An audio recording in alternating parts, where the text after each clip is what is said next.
Hello and welcome back to the Astro Imaging Channel. Tonight's session, I am going to walk through the processing of Alex McConahay's data he volunteered on NGC7000, or actually the wall region of the North American Nebula. But as always, before we jump into that, I do want to show off this week's image of the week, a very, very nice image. Thomas Lilou, he calls it the French heart. I know of this particular region as Mulat 15, I believe, but also inside of the Heart Nebula. Just a really cool, in this case, shown in narrowband, basically Hubble palette, but a really cool object to display on that palette because there is a lot of O3 up there, so you do get that blue color that really, the way the foreground nebula stands off of it, the H alpha nebula stands off of it, just really dramatic. And this particular image is really sharp. You can enlarge it really nicely, makes you want to dig deep and kind of jump right in. Great job on this, guys. Check this one out on the website because it's worth seeing full resolution. Not with the lag that I'm sure you're seeing over this video.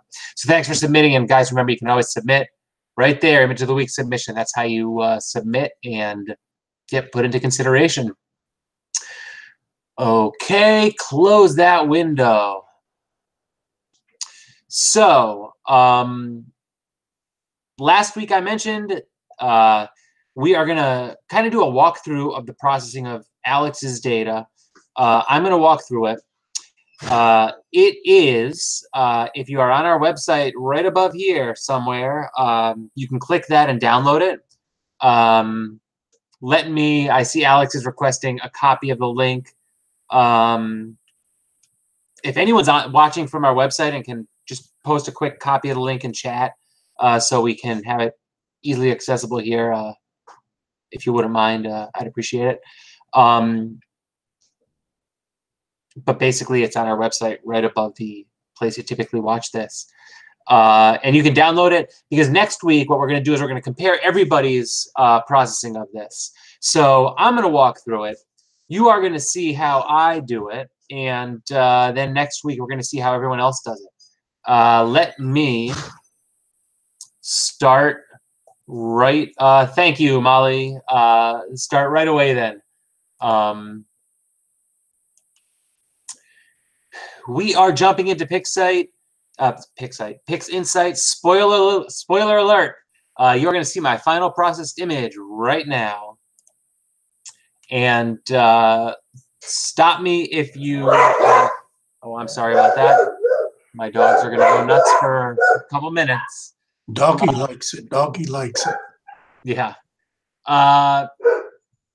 So I'm guessing you see my final processed image right here.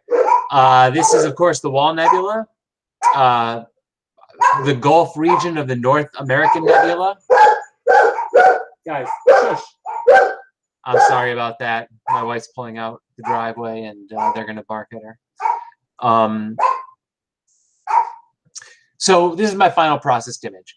I'll tell you what I really, really, really love about this image, besides the obvious, besides just the wrinkles in the wall and all that detail and structure all throughout the wall, what I really love about it is all of that dark dust that kind of sits in the foreground. I always have the goal of making it look like the Gulf region is spilling over into the North American, or what is this, Mexico, right? I guess the Yucatan Peninsula. But I always have the goal of having that look like it's spilling over. So let me go all the way back to the beginning. I'm going to get a little confused here. Okay, right here.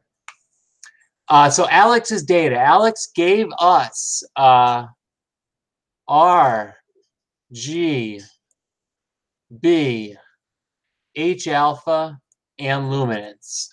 I wanted to stick with what I was comfortable with. So the first thing I did was I put a temporary stretch screen transfer function on the H-alpha data because I knew this is what was going to make or break the image. Put the temporary stretch on it and look at it, and yeah, I've got enough to work with there. This is going to work out. I could tell already. I don't have to fight this image. There's enough data there to get a great image out of it. So yeah, H-alpha, no problem. I'm not worried. What does the RGB look like? R should give me a good idea because there is some nebula in there. R is pretty clean. Nice diffraction spikes. Now, the one thing that I'm concerned about already, particularly when I'm combining H-alpha with RGB, is the stars. So I can see that there are a lot more stars in the R image than the H-alpha image. That is going to have to be dealt with. And I could deal with that a few different ways. The way that I am probably going to deal with it, so I'm going to take a look at the luminance. I'm going to put a screen stretch on that. And yes, all those stars that I want are in the luminance, and they're probably about the same size as the R stars. So my goal is to use a blend of the luminance and the H-alpha so that the stars will match up and then combine with the RGB. So that's my goal. It's what I know I have to do. First thing I'm going to do, because I know it's going to go relatively quickly, is I'm going to close my luminance. I'm going to close my red. I'm going to close my blue and my green. Just line them up here. If there are any questions, just call them out to me or anything like that. I'm just going to go with the flow and kind of see how I can make this work. So I've got my temporary stretch on there. But what I really need to do is I'm going to go right out and stretch it. If I were trying to spend multiple hours on this, I don't have time for it tonight, I might do deconvolution on this. I'm noticing some oblong stars, and I think that a deconvolution might actually give me a little bit finer detail in there, but I don't really have time for that, so I'm going to jump right into the histogram transformation. First, oops. Heck, there we go. All right, so I just need to stretch the H-alpha. Get myself a preview, got it checked. It's all right here. First stretch. Second stretch. Getting pretty close right there. I've retained the detail up there. I think I can get it a little bit brighter. I just want to watch the bottom right to make sure not too much noise is coming out, and the top dark area, I don't want too much noise to come out. I am pretty close right there. I might as well favor a little bit darker because I can always boost it a little bit more at the end. All right, H-alpha. I'm going to say that's done. I know I'm going to boost it a little bit in a little while, but I am going to say that's done. Luminance. I have to do the same thing. I'm going to remove the temporary stretch.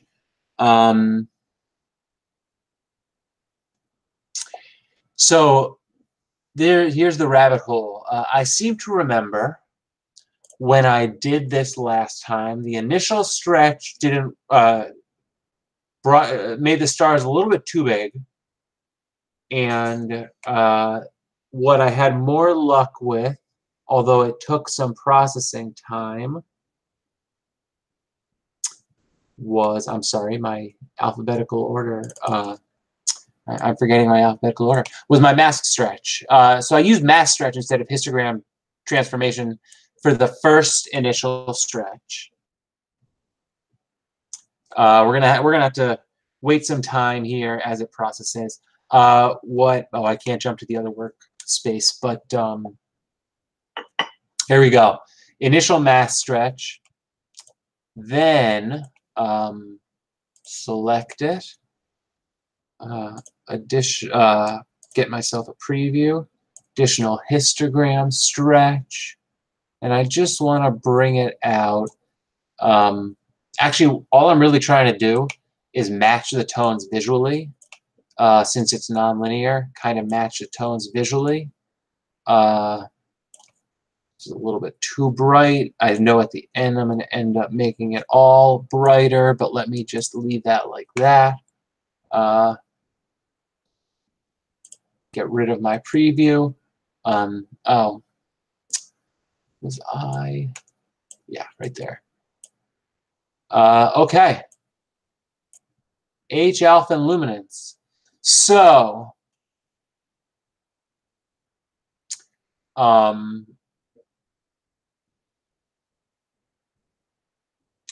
what I am going to do here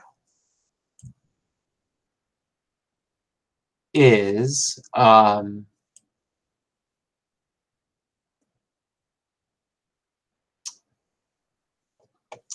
sorry, as I think.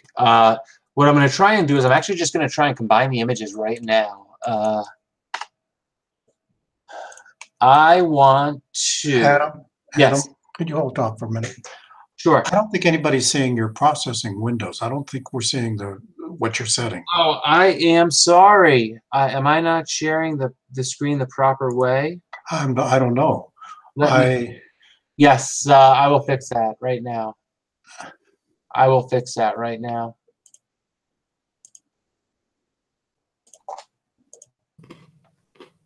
There, now we can see all sorts of stuff. Thank you. Sorry about that. Yeah, that didn't make much sense, did it? I'm trying to think because this is the rabbit hole that I always could jump down. If I were just by myself processing it, I would end up combining them.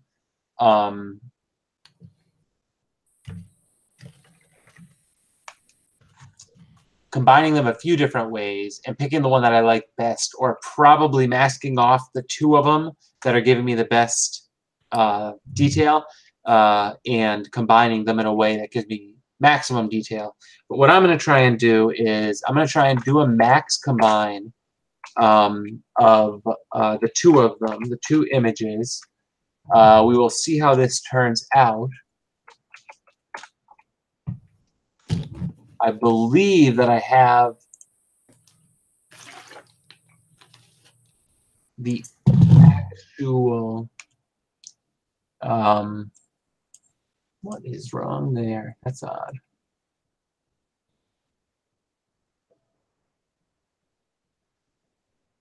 Okay, well, I am going to keep that. I see an odd, the star looks a little bit odd to me, and I'm not quite sure why it's doing that. I might have overstretched one of the channels, but I'm not quite sure. But that will be a little bit easier to work with when I'm trying to add the RGB to it. I created another workspace. Here's that image I was working with. I'm going to send it to that workspace. And we are going to see. I'm going to close out the H alpha and the luminance. And I'm going to start working on the R, G, and B. Oops. These I barely have to look at because I already know what they look like. Obviously, I already did this a couple times, but basically this is the typical procedure. I didn't need that. Sorry, I messed that up. First thing I do channel combination. I want it in the RGB color space, and I want to use, as you can see, I have a lot of them lined up here. I need red 1, I need green 1, and I need blue 2. Channel combination. Ooh.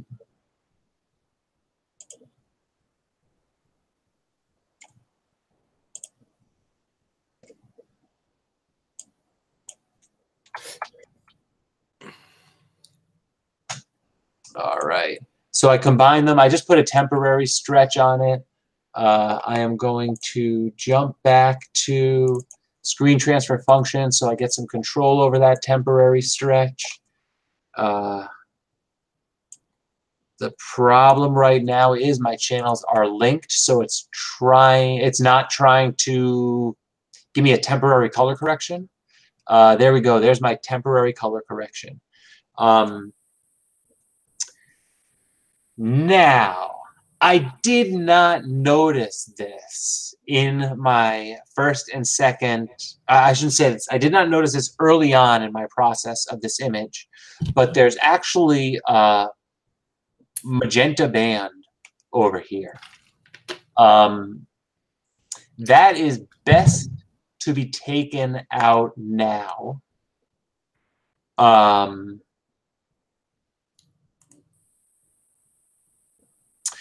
But at the end, I might end up cropping it out. So what I'm going to do is I'm going to skip right over that and try and fix it later. Although I'll tell you, it looks a lot worse now than it did before, and I don't quite know why. Let me try one thing. No, I'm not going to do that. I'm not jumping down the rabbit hole. I'm just going to do what I did before. Okay. So I've got the image. First thing I need to do is color calibrate it. And I have PixInsight's new photometric color calibration. I had already gotten the coordinates from one of the FITS images, one of the original FITS images. I can't take it from this because it doesn't necessarily plate solve this. It tries to get it from the FITS header, and if it does try to plate solve it, it might fail. Best thing to do is if it's embedded in the FITS header, just take it from one of your original subs. Good enough, and it should work. I am going to just apply this photometric color calibration on the image. This is going to take a little while, and I am hoping that I get the same results that I had before. This is a newer tool. Typically, or previously, we would use background neutralization and color calibration. And I will almost on every image do both and see which I like more. In this case, I preferred photometric color calibration.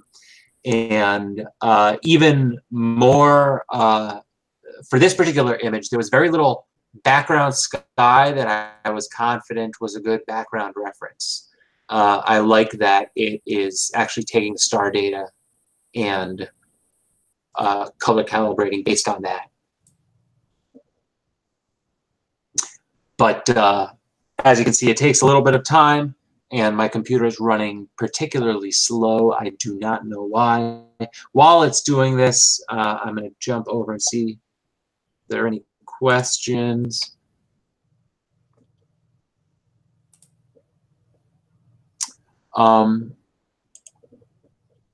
What's the difference between LRGB combine and channel combine besides the obvious 4-channel? What is the difference? I can't open the window. Well,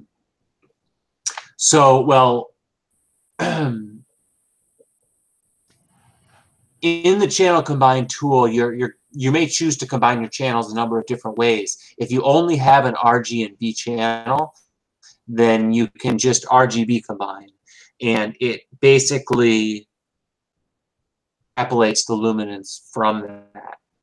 But you can use the tool a number of different ways. For example, if you have an RGB image and you want to apply a luminance, then you can uncheck the RGB and apply the luminance. It works. It's a very useful tool for things, Adam, but there's no. Adam, Yes. I'm the one asking that question, and when I said besides the 4 channels, I know that there's different ways you can add things and there's different modes and stuff like that. But what about the results? Do they come out one better than the other or anything else like that? My first thing I always do with an image is do an LRGB combine of all 4 panels, temporary, and see what it is that I've got, kinda. And then later on I come back and I do an RGB combined. No, then I do some other stuff around. But when I come down to putting my luminance in with my color, for some reason I follow a pattern where I have the luminance there, and I go to the LAB mode of channel combine, and I just drag that luminance onto my RGB stuff. Why do I do that? What difference would it make whether I use that or the LRGB combine? That's a good question. I'm not 100% certain on the particulars, but I think there actually is a difference between the luminance in LAB mode and the luminance in an LRGB mode. Hey, Adam, do you want me to answer that one? Who else is out If there? you can, David. Yeah, so luminance and lightness are different. The L in lab mode is lightness, and the L in the luminance in the LRGB combined is actually the Y component of the XYZ space. It's a different way of representing the data than lab, and it is treated slightly differently. So there are differences in terms of how the colors combine and everything in translating from RGB to XYZ or RGB to lab. It's similar. The results are similar, but you will see slight differences between them. The option between them is going to be pretty minor, Alex. So you pick one and use it, right? But there is a mathematical difference.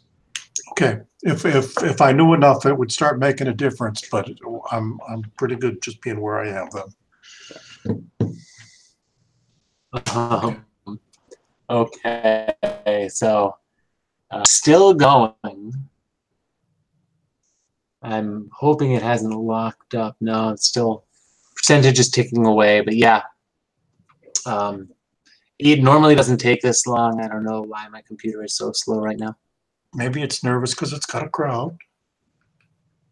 Yeah, as always. Somebody else asked a question there about don't you need to do some cropping here?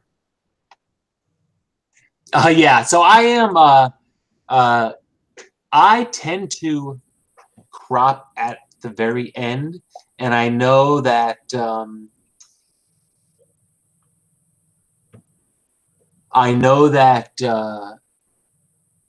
sometimes it can impact some of the tools you're using, but for the most part, it's just kind of my workflow. What the heck happened there?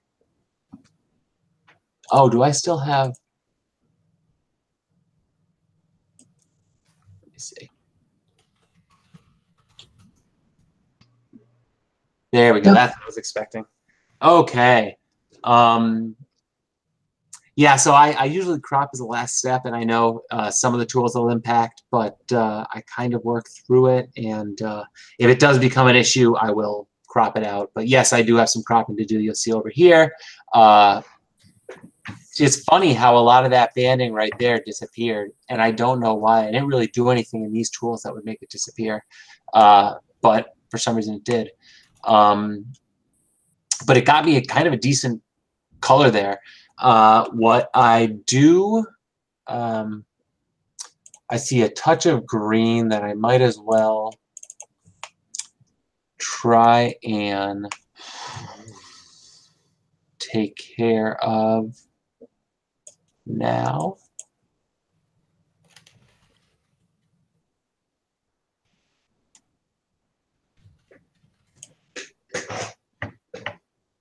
Okay.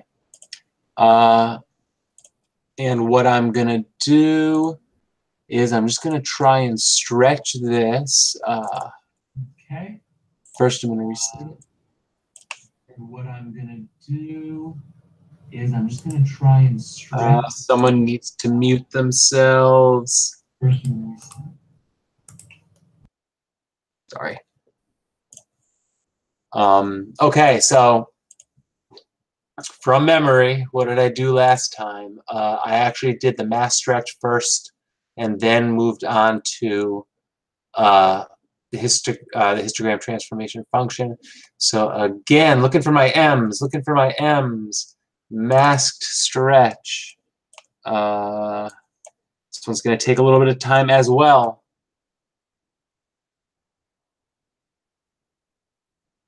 Actually, this one's going to take a bit more time because it's RGB. Adam, are you up for a little experimentation? Sure. What time is it? 9:56? Probably. Make a copy of that and try the arc sign stretch. Okay. I'm at a good place to... You might find it a little more pleasing than the mass stretch, maybe. Mm.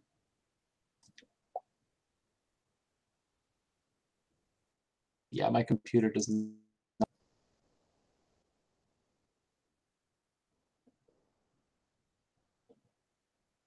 All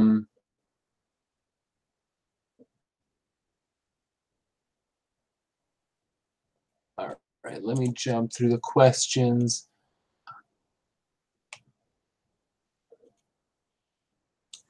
Actually, I think that Adam's probably locked up right now. He's got to either abort what's going on or just wait for it to finish before he can make any experiments. Yeah. And I don't know. I'll try and get through this one, and then I can step back here to. Let me explain where the data came from while you're waiting and going through the questions. Go ahead. Okay, Adam. Okay. Yep. Out at Goat Mountain in August, I was trying to. I still haven't worked through all the details of getting a good flat frame out of my SX35, and so I was working on that kind of. And I took this set of subs. They do have some problems, as Tolga can point out to you when he gets to it, if not this week, then next week. But there's a lot of blue and red and green dots all over the stuff. I think that was the night where I was looking at my SGP and I noticed that I didn't have dither checked for some stupid reason. So that probably is what happened on that. There are 12 exposures of each, and it was a good night, and I think all 12 exposures came out and none of them had to be thrown away. I won't vouch for that 100%. It's been a few months now. And I took 4 of them, L, R, G, and B, over the 2 nights, and I still had some time, and I did have a hydrogen alpha filter there, so I figured what the heck, and I ran the hydrogen alpha. The RGB are 5 minutes each, binned at 2 by 2. The luminance is 10 minutes at 1 by 1, and the hydrogen alpha is 20 minutes at 1 by 1. The camera was a Starlight Express SX35. It was on a 12-inch RC from TPO, for the OPT brand optics. And let's see, those are Astrodon filters. That's a 5 nanometer hydrogen alpha filter. I think maybe it's 3. I forget. And what else is there? Oh, it's riding an AP 1200, and the sequence was acquired in Sequence Generator Pro. And it was a moonless night at a star party. Temperature was probably in the mid 70s or above 65, someplace like that. Does that answer your questions about where the information came from? Sounds good to me. Oh, as far as where I should see Ray's astrophotography, Alex, did you use high dither or low dither in the SGP settings? I tend to use higher dither. Also, I think there's a multiplier in a PhD that I'm going to have to look into because I don't think I'm dithering enough. Completely aside from this particular image, I just don't think I'm dithering enough. And there is a multiplier over in PhD that I need to experiment with. What did I want to say? Oh, but remember that part about, I think this was the night I wasn't dithering at all. For some reason, that box wasn't checked for some stupid reason. And so, you know, it had problems, but the data has problems because of that.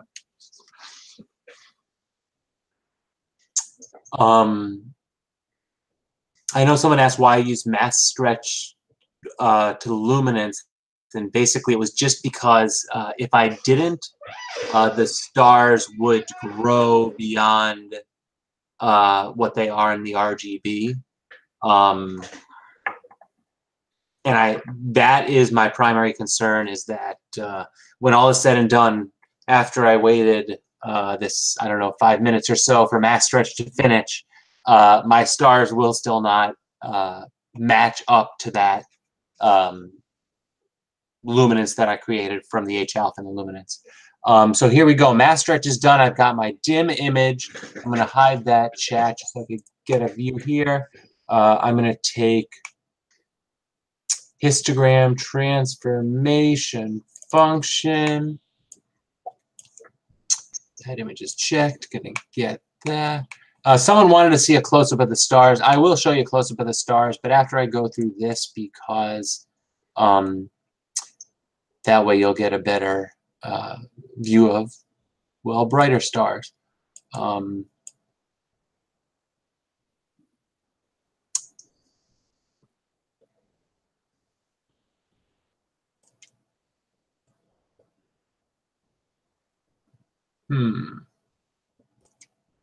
I just want to leave myself a little bit more leeway in there. I don't think I'm clipping out any data, but I want to make sure. And I'm going to put that on it. Then I'm going to reset it.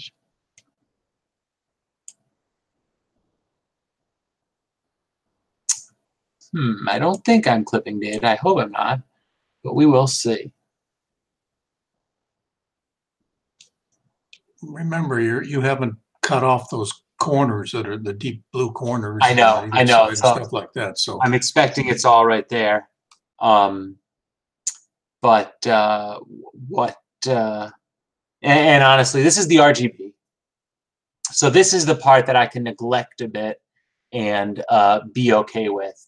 I am going to still tweak this. So what I'm basically looking for in this is just that color.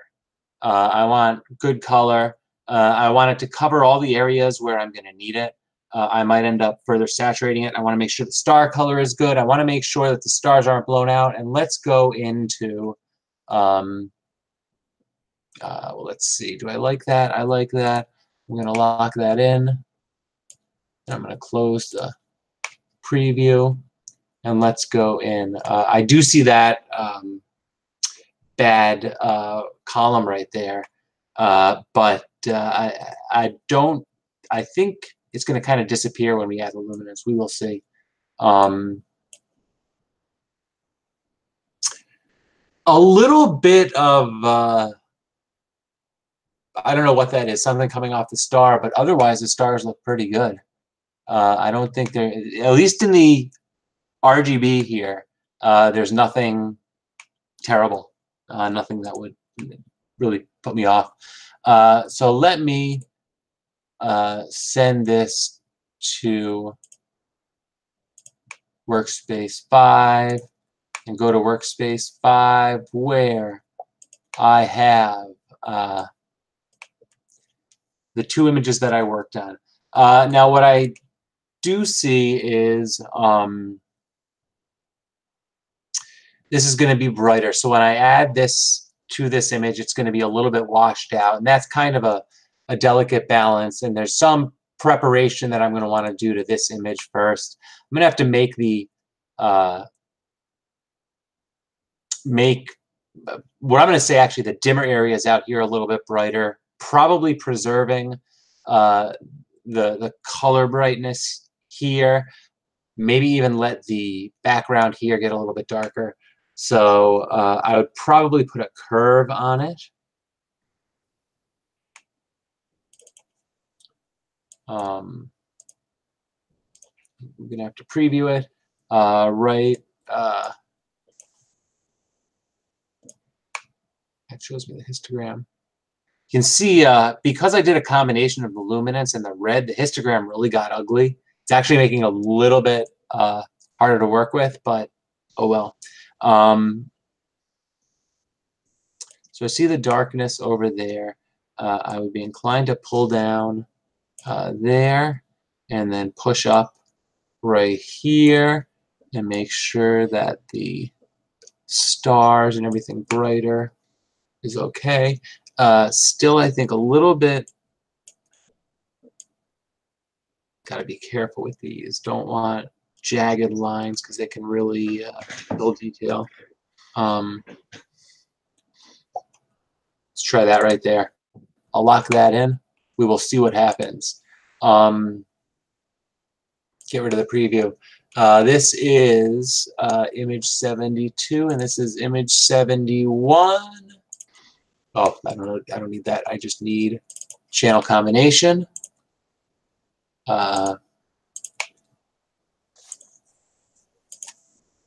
Image 71 is the one that I want.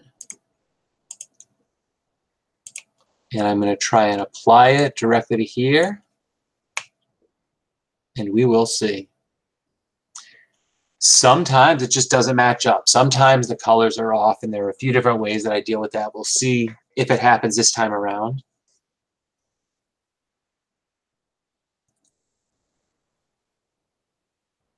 Yeah, so I'm not crazy about the way that matched up.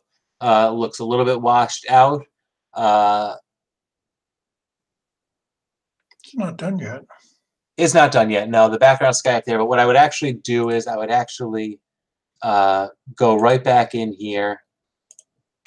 I'm going to be a little bit more aggressive with the stretching of the dimmer region. Let me look at one thing.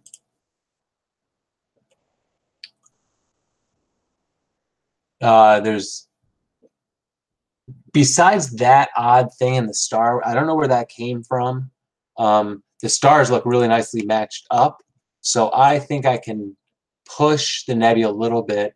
I could always put a star mask on there. I don't think I have time for that. The main reason I don't have time to put a star mask on there is because the way my computer's behaving, it would take probably an hour. So what I'm going to do is I'm going to try and, do I want to do it in curves? Let me try doing it in curves. There's a dark spot. Let's get a preview. Show me the nebula. Keep the dark spot locked down. Brighten up the dimmer parts of the nebula. Bring the stars back down. No, that's off. That's not right. I don't like that. Something's wrong. Let's try this. Let's bring the nebula up.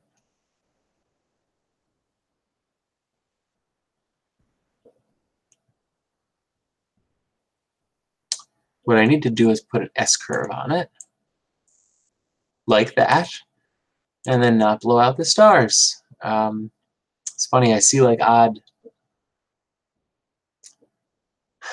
odd green coming out, but I don't know why. It seems like the histogram is responding better in the high ends where I wouldn't think there would be that much data. It should all be right here, but it's not responding there. Let me put a higher S-curve on this.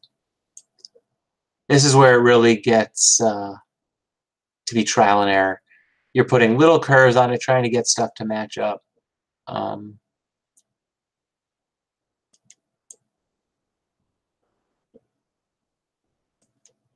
want to blow that stuff out.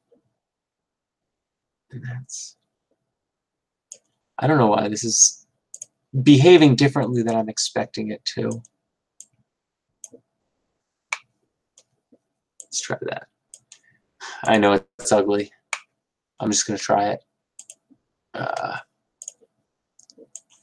Apply that to it.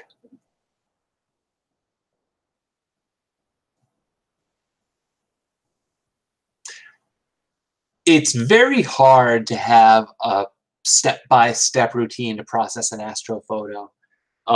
It's not like paint by number. It's not like basically anything you could do. It's kind of a creative process where you're just watching every step of the way.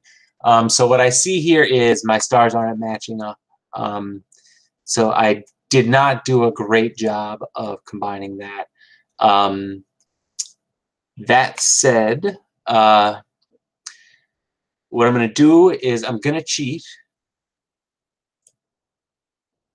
Well, while you're cheating here, I want to remind everybody that when you're sitting there alone at your computer, you can mess around a whole lot more than when you've got 37 people watching and it's going recorded and it's going to be there forever and ever. So don't mess up, Adam. So somehow, let me send this over to the next workspace so I could show you. Workspace 5.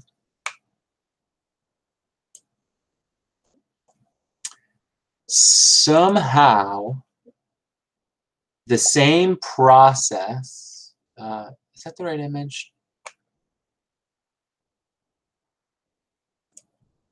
I'm sorry, I don't know if that's the image I was looking for.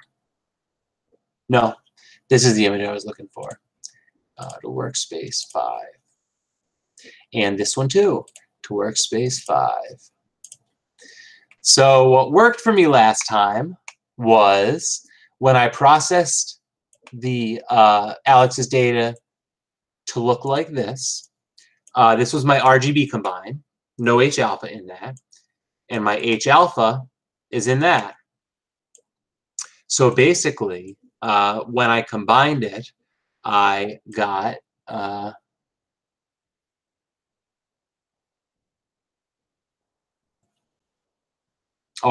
sorry. So what I did was, this is the raw RGB. This is what happened when I added the luminance to it. But I liked a little bit of each of them. I liked some things from this one. I liked some things from this one.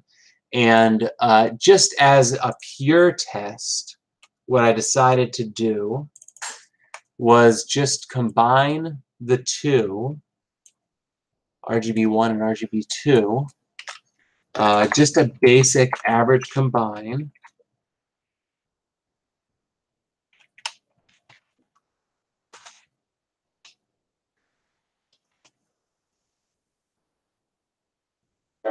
Ooh, watch this not work now. Let's see.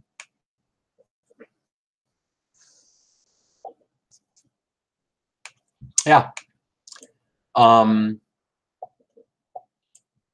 So don't ask me what I did differently to get this image than the way I demonstrated it, because I feel like I followed the process as close as I could. Beautiful colors in the diffraction spikes. No issues, maybe a slight issue around this star that you would never see unless I pointed it out. So all was said and done, and I only had some cropping to do when I noticed this band over here. I otherwise think the image looks great, but I have to take care of that band.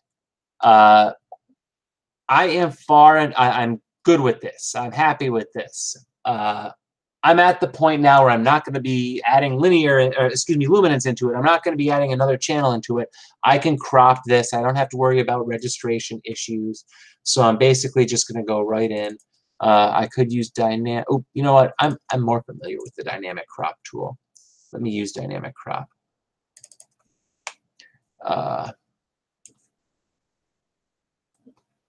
Get the rough crop on it.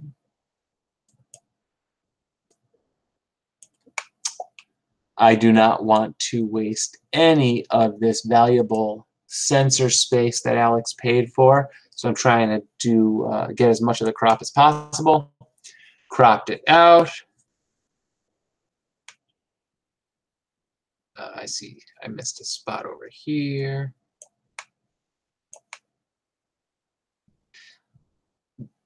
Well, that really, when you crop it all out, that really stands out right there. I did not notice that in my first process. So to make this less confusing, I'm going to close all these windows and just get rid of them.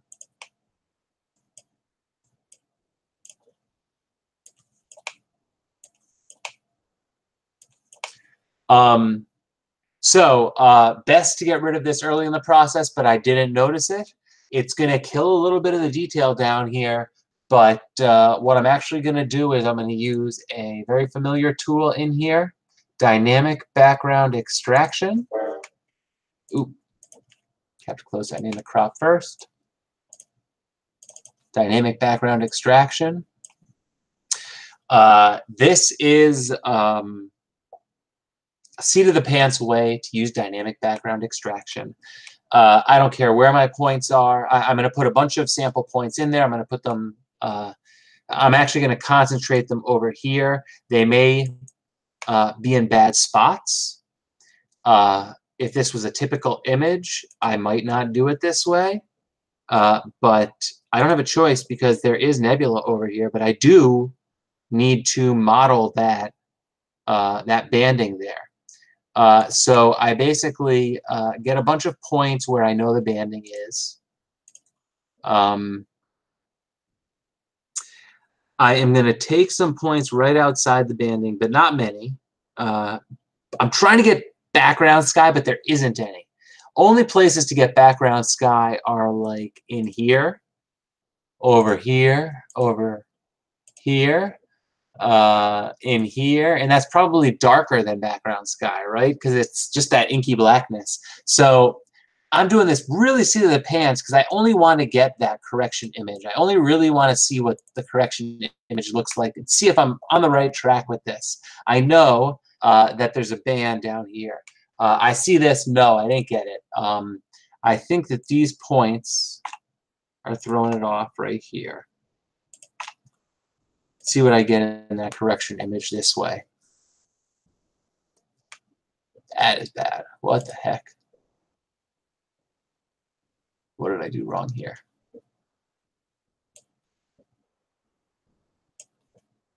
Just get those points out of there. Don't you have to specify some kind of correction? Adam? No, because I only want the background model right now. Adam? Yes? Put your tolerance a little higher. It tends to smooth out that background correction. Why am I getting the green there? I don't understand. It's modeling it properly, but why is the green in the background of that? I'm wondering if the green is kind of black. You don't have any screen stretches on, do you? No, this is nonlinear.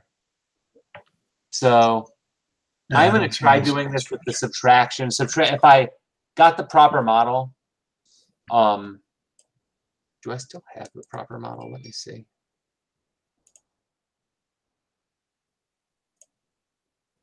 I'm sure I closed it. No, I closed it. No, I had a good model that just had that little border right there. Kind of looked like this, but didn't have that green background. Don't know why. Gonna try this. So I've gone to subtraction. Yeah. What the heck? All right. What the heck is going on here? Why is it giving me a funky color?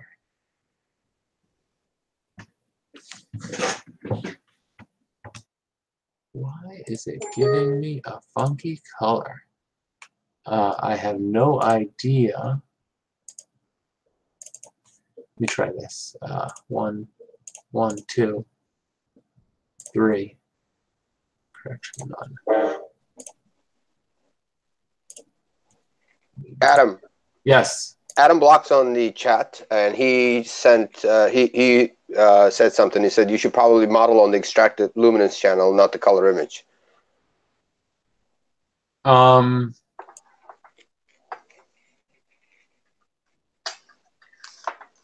Yeah, I can see that. I've done it though on the color image.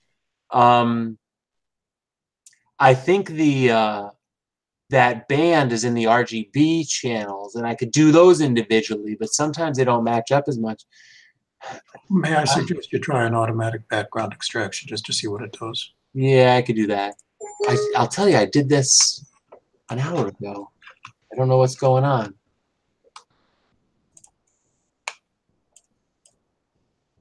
There's probably a fair amount of color noise in those dark areas you're picking. And so Yeah. you're getting a color cast in it. That's probably why Adam's suggesting doing it on the luminance, but what you're trying to do is correct the color, right? So an ABE might model it better. That might do it. That's what I was looking for.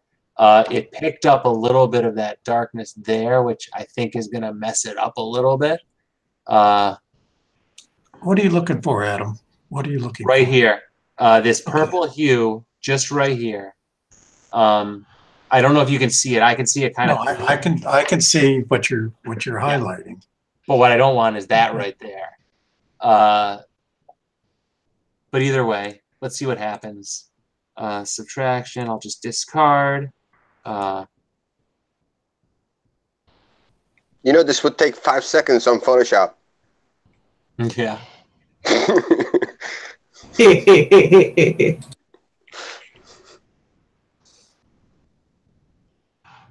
Okay.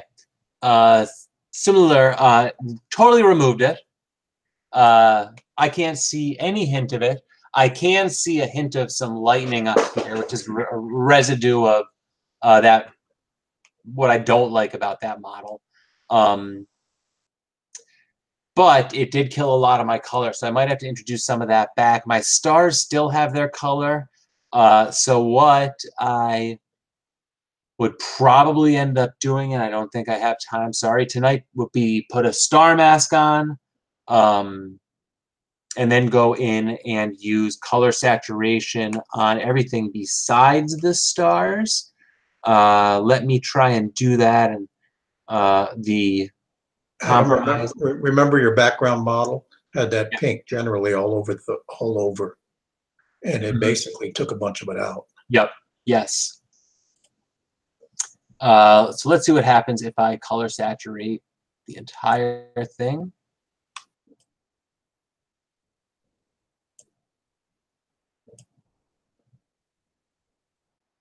Yeah, I'm not getting enough in that dim area there. What I might choose to do, see if I could manage something like, oops, not that, not channel combination. This is that rabbit hole. This I would spend 15 minutes just playing with, but can't really do that live. That's my preview. Curves transformation.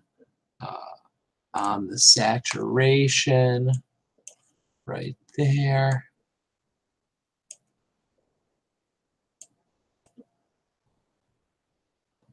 Not working like I'm expecting. Nope. Oh, duh. Duh, duh, duh.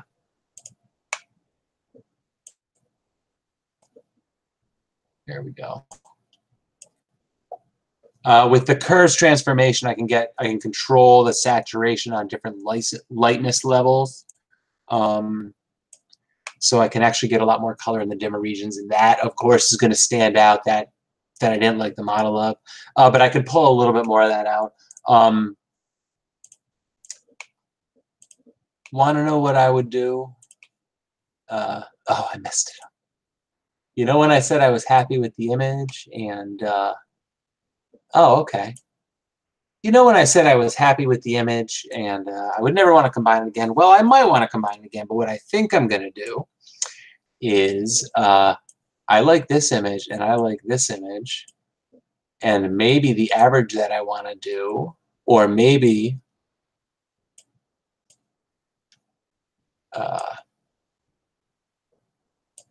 let's see. If that didn't have that residual right there, I'd be perfectly happy with it.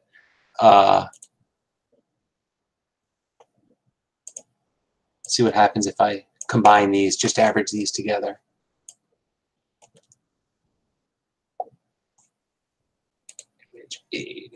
change this to dim image. And then the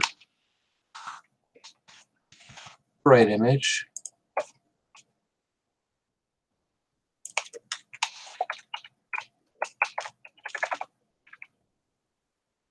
Pure average. I always get those confused.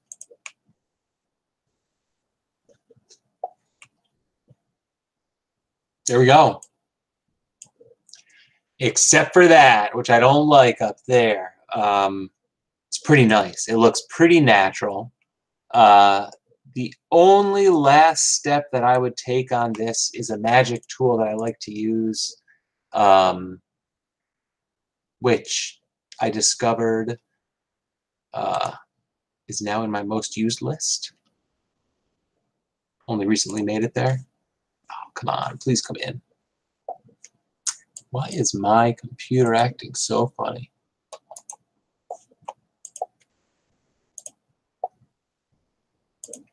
Well, I want to use the dark structure enhance tool. Is it open somewhere else?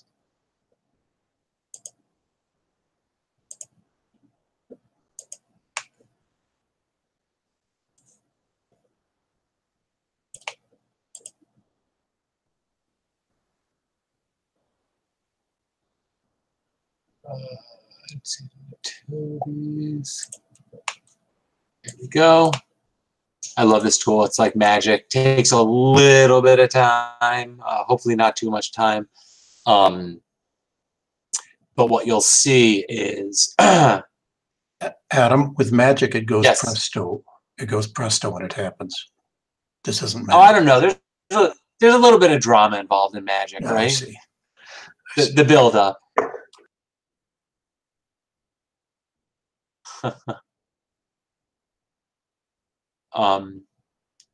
Yeah, these are always tough to walk through. Some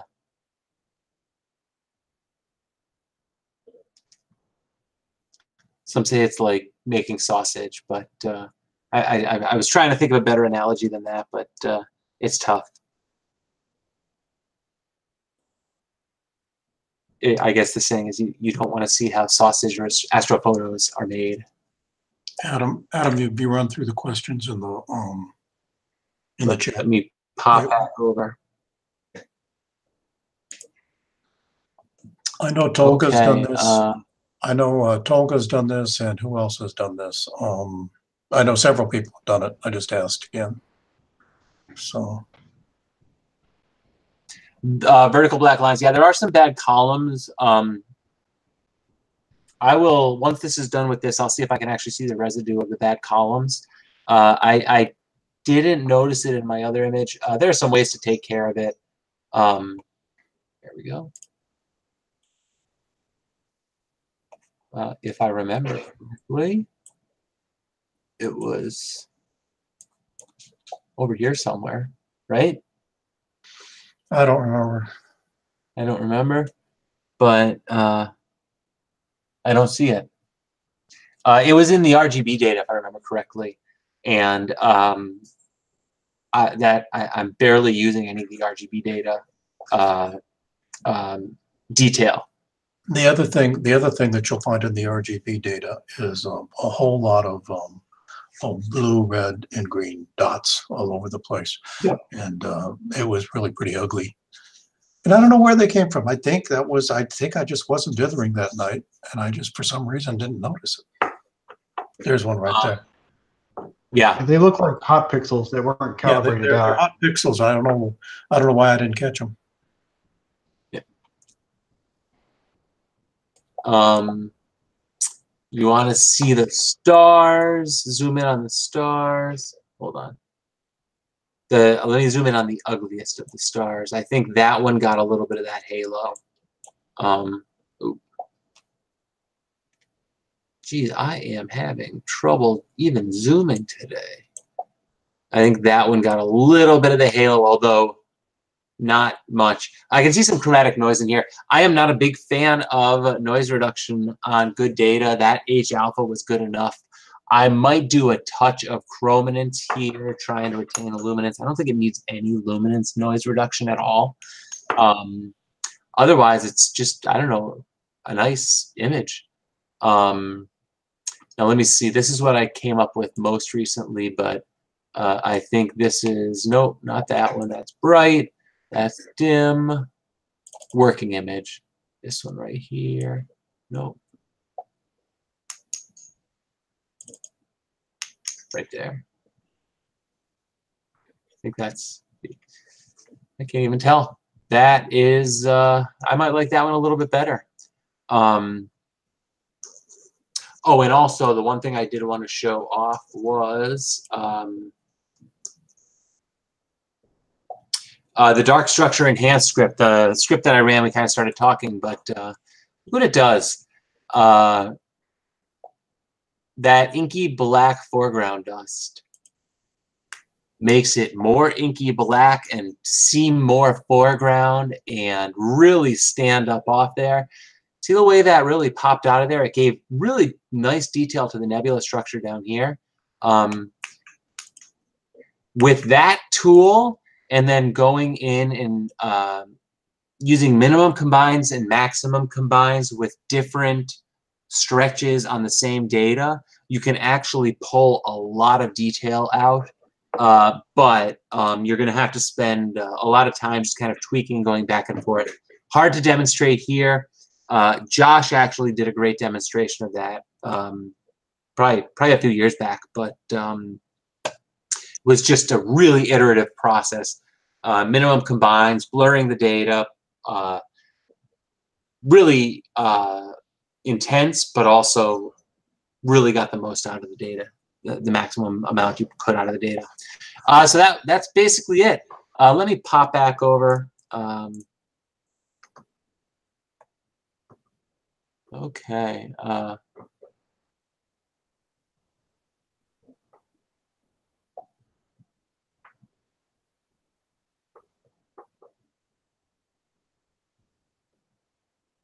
Yeah, HA blending is an art. Even worse than that is, you know, with HA, your goal is to pull as much out as possible. And in doing so, you're going to run into that issue where you've got stronger H alpha data than the RGB might be able to suit, particularly with these emission nebula. So you end up settling for a good-looking image that doesn't pull as much out of it as is in there. Yeah, we are going to try and share everyone's data next week.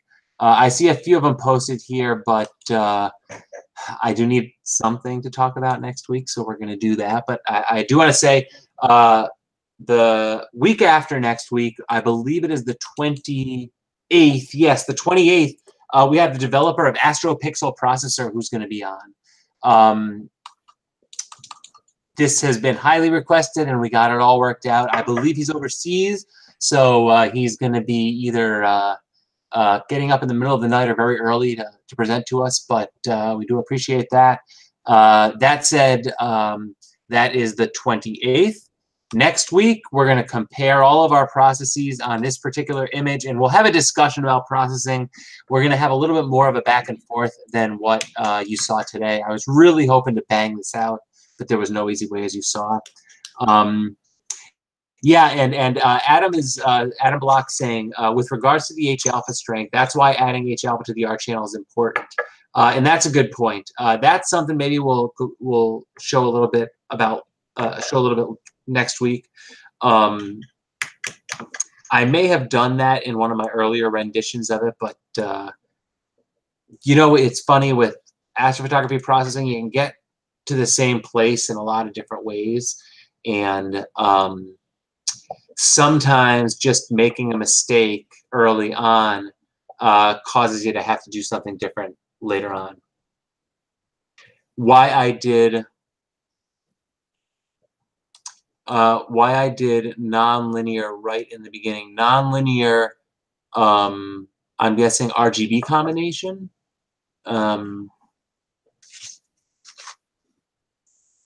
or why I pulled the HL. I'm not quite sure.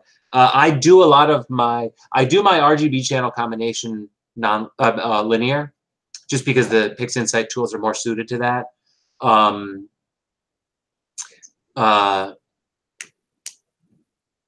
But I do narrowband combination and my artistic combinations like H alpha, RGB. I do that stuff. Non-linear. Yeah, stretching curves. I'm not quite sure what he's asking though. Yeah, I took it non-linear right from the beginning. Okay, what would I do linear? I would do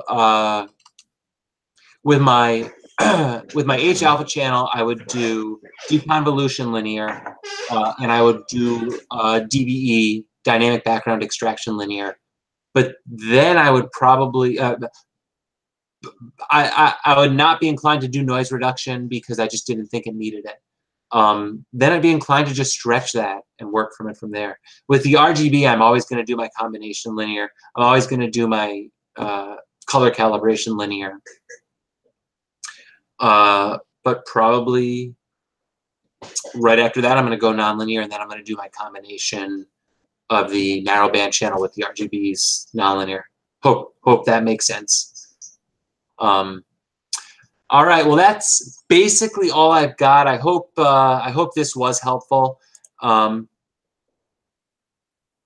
You did histogram transformation right in the beginning, correct? Yes, I did. With the H alpha and the luminance, I did histogram transformation right in the beginning. Yeah. With the RGB, I channel combined,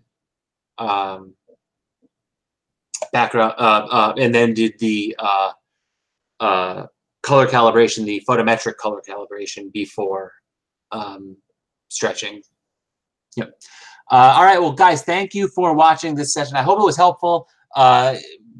You know, there are great tutorials out there and great step-by-step ways to process images, but you will never open up a book and have all those steps work perfectly well on every image you come across. Every single image is going to have a slightly different method, and the combination of the H alpha here with the RGB is what presents that additional difficulty here. Obviously, I ran into it slightly. We'll see how next week goes. I think we'll have a little bit more chance for conversation, and hopefully I'll be able to have all this data still set up here so that we can try some of those rabbit hole questions, the arc sign stretch, and a few different things that everyone was probably saying, why is he doing it that way? He should be doing it this way. Next week, we'll jump down that rabbit hole. As for this week, thanks for watching. Download the data. Still posted. Will be posted on the Astro Imaging Channel website right above the YouTube window. It'll be posted till next week. You can download it. You can walk through it, process it, post it in our Image of the Week submissions. Next week, Image of the Week will be one of these images, and I'll also download all of them, and we'll have some time to discuss them. Well, one other thing, Adam, Sure. people using non-PixInsight.